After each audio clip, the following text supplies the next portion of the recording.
तो हम 3 पैनलिस्ट को बुलाया गया था कि आप जो जनूबी एशिया में इस वक्त अकलियतों की सूरत हाल है और ख़ास तौर से मेजोरिटेरियन रूल्स हैं जहाँ-जहाँ, वहाँ क्या है उसके बारे में कांग्रेस को ब्रीफ करें। United states commission on international religious freedom की एक एनुअल रिपोर्ट आती है जिसमें दुनिया भर में जो मज़हबी आज़ादी की सूरत हाल है, उसके बारे में तफ़सील से उसका जायज़ा पेश किया जाता है। तो अनफॉर्चुनेटली जो जनूबी एशिया के 3-4 ममालिक ऐसे हैं जो कंट्री ऑफ पार्टिकुलर कंसर्न हैं पिछले 3 साल से, जिसमें भारत, पाकिस्तान, चाइना और म्यांमार शामिल हैं। इसके अलावा बांग्लादेश के बारे में भी कंसर्न है, लेकिन वो कंट्री ऑफ पार्टिकुलर कंसर्न नहीं है। तो ये एक बहुत बड़ा खित्ता है।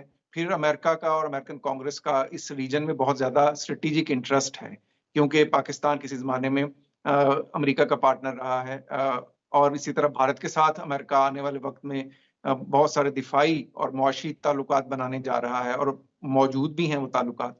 तो इसलिए बहुत ज़रूरी है कि कांग्रेस के अरकान को आगाही दी जाए कि वहाँ आप जब भी मुआशी या कमर्शियल या दिफाई ताल्लुकात बनाते हैं, तो उसमें इंसानी हकूक और मज़हबी आज़ादी को बुनियाद बनाया जाए।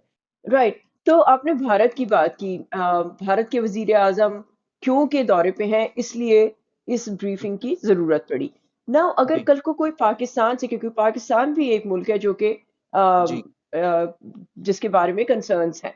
तो जी। मुझे ये बताइए कि अगर पाकिस्तान से कोई लीडर आता है, तो क्या उसके ऊपर भी आपसे ब्रीफिंग क्या ली जाएगी, जो यूएन की ग्लोबल स्टीयरिंग कमेटी है उससे?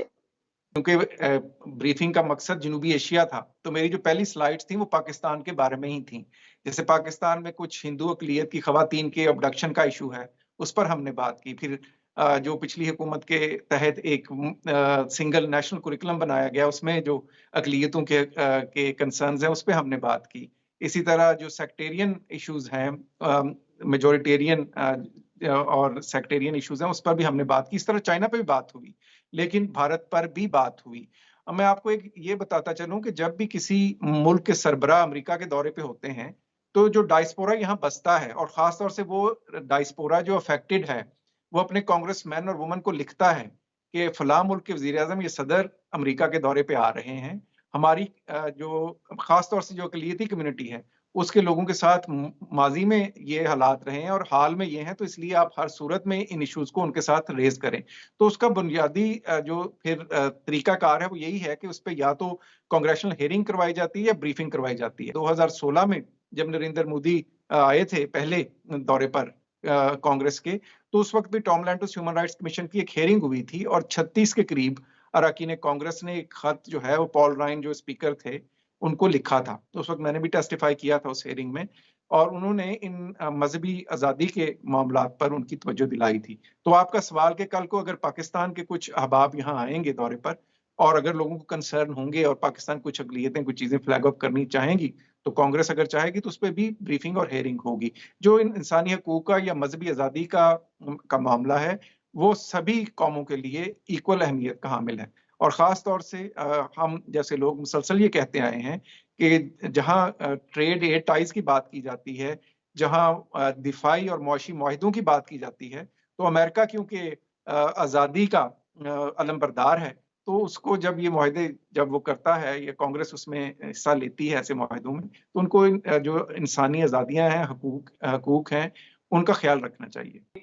क्या ये सिर्फ सिंबॉलिक है, या ये कि इसकी कोई सिग्निफिकेंस भी है? इसकी सिग्निफिकेंस ये है कि 75 कांग्रेसमैन और सेनेटर्स ने एक खत जो है वो प्रेसिडेंट जो बाइडेन को लिखा है और उससे बड़ी बात ये है कि उस खत में एक चीज़ बड़ी खूबसूरत ये लिखी गई है कि हम भारत की किसी शख्सियत को या किसी पार्टी को एंडोर्स नहीं कर रहे। हमारा मकसद ये है कि अमेरिका और भारत जो एक-दूसरे के दोस्त हैं, वो एक-दूसरे से सीखें भी कि असल जमहूरियत क्या होती है। और उसमें स्टेट डिपार्टमेंट की जो रिपोर्ट थी, उसको कोट करते हुए और जो इंटरनेशनल जो रिलीजियस फ्रीडम की रिपोर्ट है, उसको सामने रखते हुए और प्रेस फ्रीडम के ऊपर भारत जिस तरह क्रैकडाउन कर रहा है, उसकी रिपोर्ट्स को बुनियाद बनाते हुए प्रेसिडेंट बाइडेन को 75 अरकान कांग्रेस ने, जिसमें सेनेटर भी हैं और member of house of representative भी हैं, उन्होंने एक खत लिखा है।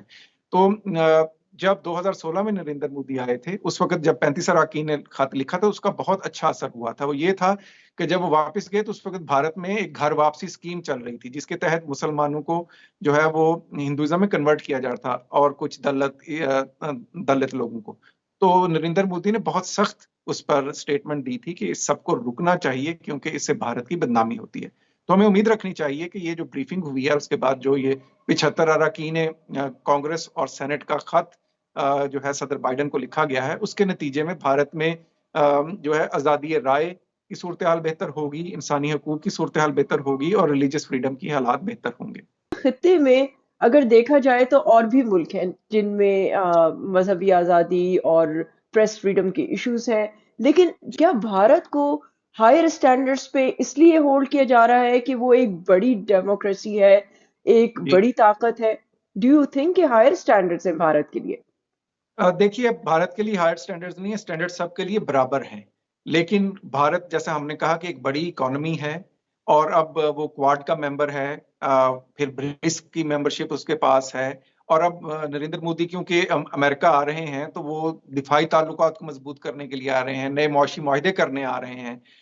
तो जो ड्यू डिलिजेंस प्रोसेस है किसी चीज का, उसमें ये देखा जाता है कि उस मुल्क में जो इंसानी हकूक है, उनकी सूरत हाल क्या है।